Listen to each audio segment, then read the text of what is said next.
la denuncia que se presentó la semana pasada hacia, bueno, los integrantes de la Cámara de Diputados, los legisladores que votaron la ley de bases y para hablar de todo de esta denuncia tenemos justamente a uno de los autores de la denuncia, valga la redundancia, al abogado constitucionalista que ya hemos tenido aquí en este programa, en este ciclo, Eduardo Bárceta. Eduardo, ¿cómo andás? Valentín Cueto, Carlos Martín, te saludamos. Buen día, ¿cómo están? Bien. Bien, muy bien, por suerte. Eduardo, bueno, contanos un poquito a ver de qué va esta denuncia. Tengo entendido que está inscrita dentro de lo que son la violación a los deberes de los funcionarios públicos y abuso de autoridad, ¿no es cierto? Bueno, en realidad comienza con la figura más severa que está en el título que corresponde a los delitos contra el orden constitucional y la vida democrática, porque esto configura el otorgamiento de facultades extraordinarias por los que la vida, el honor y la fortuna de los argentinos, por la concesión hecha por los legisladores, queda a merced de una persona. Es decir, cuando se pretende normativizar un ejercicio dictatorial, y esta figura ya está prevista desde el texto histórico de la Constitución de 1853-60 y fue convalidada en el año 1994, donde se incorporó la figura de deber de obediencia a la supremacía de la Constitución Nacional, que no solo condena los clásicos golpes de Estado militares, sino también cuando algún gobierno con legitimidad de origen transgrede los límites reglados de sus incumbencias constitucionales para apropiarlos de los otros poderes del gobierno federal. Y este es el caso precisamente en que viene instando tanto a través del decreto de necesidad y urgencia 70/23 como a través de este proyecto de ley base, la concesión de facultades extraordinarias que desplaza la labor legislativa y apropia las potestades que le corresponden a esta. De manera que es una figura que diría está perfectamente consagrada en nuestra legislación y que protege a la ciudadanía de gobiernos autoritarios que en este caso además implica la responsabilidad de los legisladores de haber violado el mandato constitucional, porque debe tenerse presente que al momento de asumir el cargo, todos los legisladores, funcionarios también de jerarquía, tienen que juramentar el cumplir y hacer cumplir en cuanto de ellos dependa la Constitución. La Constitución. Bueno, es bastante obvio que si esta ley prosperara, la función legislativa habría sido desplazada, usurpada, sería más correcto, por un poder ejecutivo que además no exhibe límites ni ninguna traza de razonabilidad en lo que hace a sus productos normativos. Recordemos que el decreto 70 ese DNU, que es el que ha trastocado la vida económica, material, cotidiana de todos los habitantes, colecta ya dos averías institucionales. La primera, el propio Poder Ejecutivo que retira el primigenio proyecto de ley base cuando vio que no iba a prosperar en la Cámara de Diputados, y en ese proyecto de ley estaba prevista la ratificación del decreto de necesidad y urgencia. Bueno, por el obrar del propio Poder Ejecutivo, esto fue retirado. Primera, diría, avería del decreto. Después vino el voto ejemplificador en el Senado de la Nación, que declara la nulidad absoluta e insanable de este DNU. Bueno, este DNU es una de las patas, digamos, de la tenaza que pretende imponerse a nuestra institucionalidad. La otra es la ley base. Y esta ley, más allá de los recortes que se le haya hecho, en la medida que consagra un estado de emergencia pública que prácticamente le habilita al presidente a dictar normas de cualquier contenido y de cualquier finalidad. y que esa emergencia en realidad la única real es la que ha generado el propio gobierno, precisamente a partir del DNU 70, porque si bien no estábamos en el paraíso, estábamos en una sociedad conflictiva, pero no, diría dentro de parámetros que podríamos llamar de normalidad. Claro. Vino a partir del 10 de diciembre esta avalancha normativa, 360 artículos en uno, 600 y pico en la otra. Bueno, y los 360 primeros, con esa vigencia precaria que tiene todavía el día de hoy, porque el señor presidente de la Cámara de Diputados no se digna convocar a su tratamiento como corresponde. Bueno, está perjudicando con estos incrementos tarifarios, precios de alimentos, medicamentos, prestación de servicios varios. Entonces, frente a esto, la ciudadanía tiene que recurrir a la institucionalidad. Nosotros somos protectores de este deber de obediencia a la supremacía constitucional, porque ahí está la sabia fórmula del Estado de Derecho, que es la división de poderes. Entonces, esto ha motivado promover esa acción que va, sí, en concurso con la violación de los deberes de funcionario público y abuso de autoridad, y también hemos incluido la falsedad ideológica de instrumento público por este también malhadado episodio de que el texto de la ley base remitida al Senado de la Nación no es lo mismo que se votó en la Cámara de Diputados. No son errores de tipeado, ni que se le confundió el escriba, no, son errores conceptuales, mejor dicho, dolosos. Claro. No son errores, son hechos dolosos para modificar el sentido de lo votado a modo de favorecer la amplitud de la delegación de poderes. Bueno, todo esto está puesto en esa denuncia. La facultad de los particulares se agota prácticamente con la denuncia. Después de eso ya debe tratarse del impulso que le dé el fiscal. Lo que puede informar es que el juzgado en donde se radicó el expediente, que no ha sido una radicación, yo diría afortunada, puede ser juzgado de la doctora Capuchetti, claro.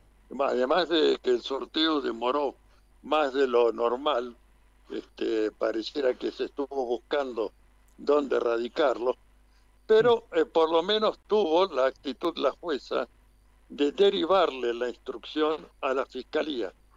Y la fiscalía es una fiscalía, yo diría, que goza de buen concepto en el foro capitalino. De modo que esperemos que esta fiscalía cumpla con las medidas probatorias que hemos propuesto para que se impulse la acción penal y no tengamos que sufrir el oprobio de estos dos conjuntos normativos que destruyen la supremacía constitucional. Eduardo, Carlos Martín te habla. Cuando vos llevas un proyecto de ley al recinto y pasa por las comisiones, cuando ves contrario a la Constitución, ¿se cae en la misma falta de la cual ustedes presentaron la denuncia? Por supuesto, la denuncia abarca a los legisladores. Claro. De alguna manera es una prevención para el tratamiento en la Cámara de Senadores y señalamos como instigador de estos delitos al Poder Ejecutivo, que fue quien cometió esta doble audacia institucional del decreto de necesidad y urgencia y de la ley base. Veremos cómo esto opera también en aquellos senadores que están vacilando, si se inclinan para un lado, si se inclinan para otro. Bueno, que sepan que hay pueblo y mirada institucional que la canalizamos nosotros y que hacemos lo que las vías institucionales nos confieren. Es decir, no estamos imponiendo ningún obrar distinto a aquello que está previsto en la Constitución y en las disposiciones del Código Penal, ¿no? Eduardo, y más allá de esto, yo estaba pensando que, bueno, tenemos todavía vigente el DNU y no hay un accionar de legislación a tomar una determinación sobre esto. Constitucionalmente, ¿tenemos algún amparo como para acelerar los plazos del DNU? Porque Bueno, pensar que, sería sí, el tema, sí, sí. no, no, Sería que, el tema de lo que la Corte ha tenido en la mano. ajá, Es decir, ¿qué caso había más preclaro que el caso de la provincia de La Rioja, que la han extorsionado con privación de fondos y que impugna en una presentación muy sólida la validez de ese decreto de necesidad y urgencia, y la Corte se sale con que aguarda el pronunciamiento de los poderes políticos y con esto deja deslucido al Poder Judicial, porque si bien todos tenemos el deber de obediencia a la supremacía constitucional, y más lo tiene el gobierno federal, la quinta esencia de esa obligación radica en el Poder Judicial y más precisamente en su cabeza, la Corte Suprema de Justicia de la Nación. Bueno, la Corte Suprema dice, yo no opino sobre el fondo de la cuestión, espero que esto se aclare por los poderes políticos, es decir, concretamente el Congreso de la Nación. claro. Es decir, le devuelve la pelota al Congreso de la Nación, que es correcto que el que tiene primero la competencia para anular una norma es el que tiene la competencia para crearla. Claro. Si se ha creado una norma legiferante por fuera de los mecanismos y del órgano competente previsto por la Constitución, lógico que este órgano y este procedimiento, que es el trámite de debate y Claro. sanción de las leyes, repugne el producto espurio. Pero mientras tanto, las tarifas siguen castigando diariamente al pueblo argentino.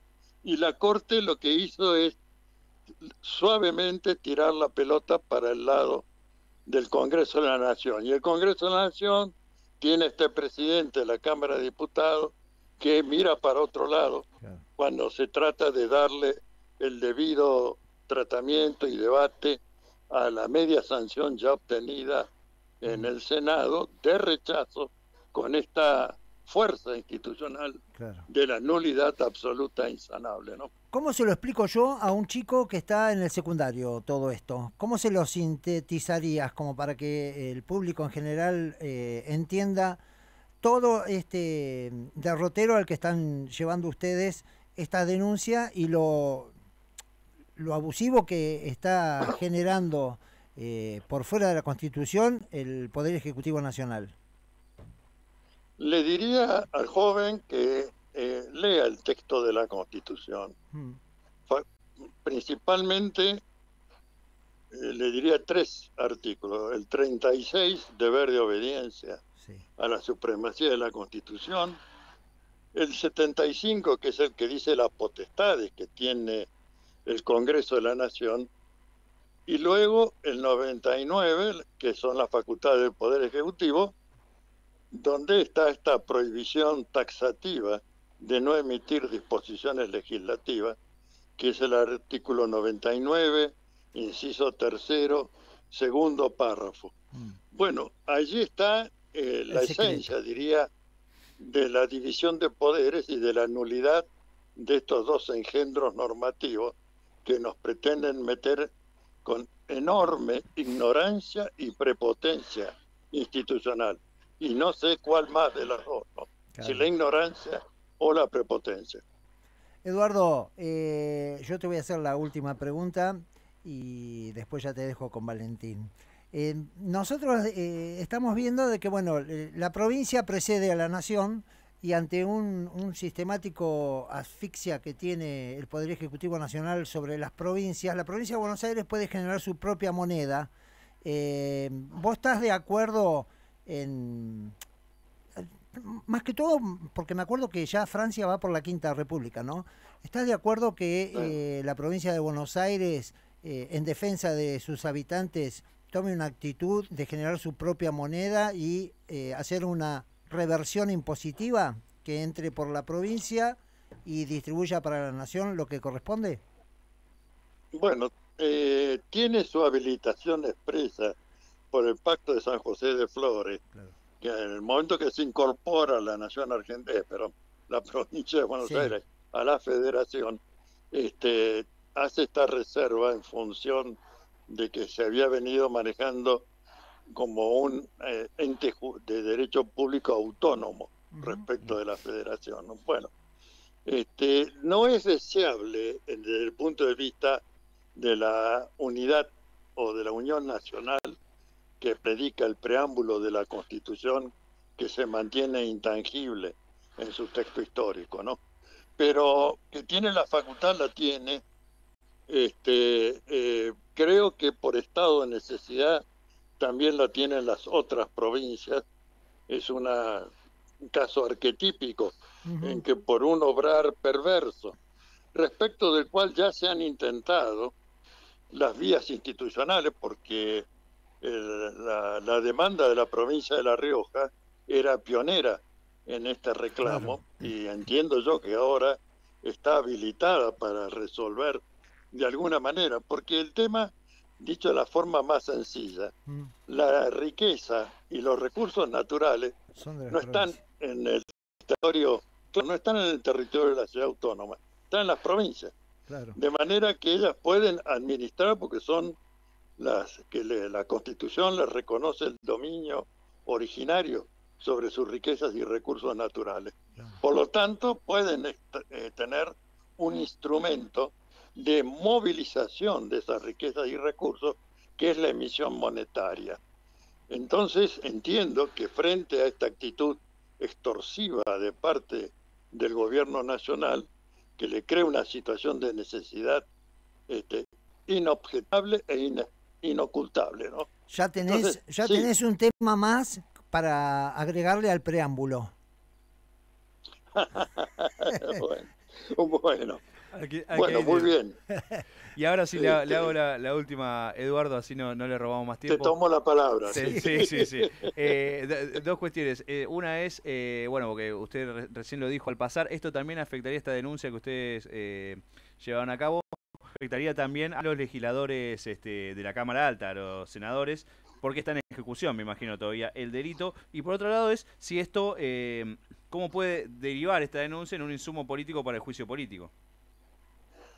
Bueno, al primer tema, nosotros hemos pedido una medida cautelar suspensiva fundada en que se está cometiendo un delito y que el deber de los jueces, particularmente los jueces penales, el artículo 23 del Código Penal, último párrafo, es el de tratar de evitar que se consuma el delito. Es decir, si el delito ya tiene materialidad, y lo tiene por el voto en la Cámara de Diputados, y es un delito de acción pública que inviste gravedad institucional por la materia que se trata, el juez debe buscar de impedir que ese delito termine de producirse, y por eso la medida cautelar para suspender el tratamiento de este malhadado proyecto de ley base.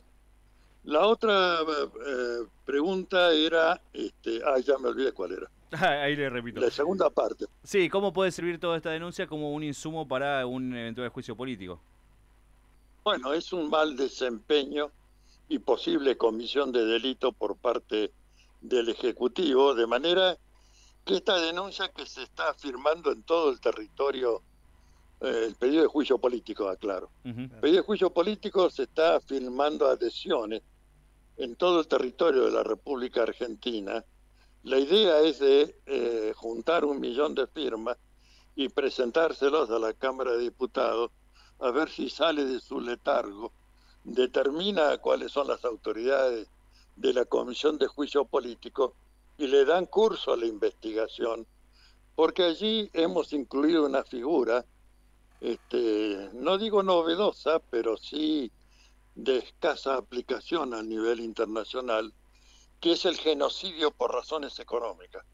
Es decir, cuando las condiciones materiales de existencia se deterioran de tal forma que llevan a que las personas privadas de tratamiento y medicamentos para casos de enfermedades graves, como es lo que está ocurriendo ahora, cuando el alimento y el acceso al agua, a la luz y al gas se vuelven dificultosos para gran parte de la población, obviamente esto es una forma de destrucción de la condición humana del grupo nacional que es el pueblo argentino, y por lo tanto entendemos de aplicación la fórmula que le dio título el autor intelectual del Pacto Internacional de Naciones Unidas de Derechos Económicos, Sociales y Culturales, el profesor noruego Asmondeide,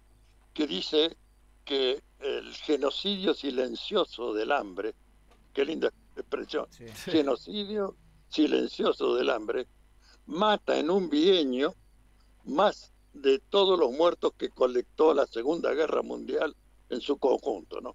Claro. Bueno, esto que era impensable para la Argentina por la vastedad de sus riquezas y recursos naturales, sin embargo, por esta torcida política de quien se pretende economista, está llevando a ese genocidio silencioso del hambre que está invocado en el pedido de juicio político. Eduardo, muchísimas gracias por haber pasado y por tener la amabilidad siempre de contestarnos todas las preguntas.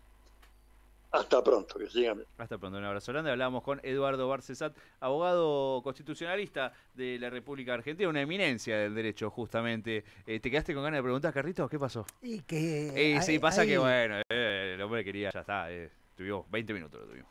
No, más allá de eso, hay personas que por ahí de repente a uno le gustaría tener una charla mucho más extendida, sí, porque hay un montón de temas que son desencadenantes de otros, por eso acotamos el direccionamiento a 2 puntos nada más, pero podríamos haber ampliado muchísimo más, ¿no es cierto? Completamente. No, aparte da para quedarse hablando un rato larguísimo. Lo mismo con Moreno. Sí, Moreno, sí.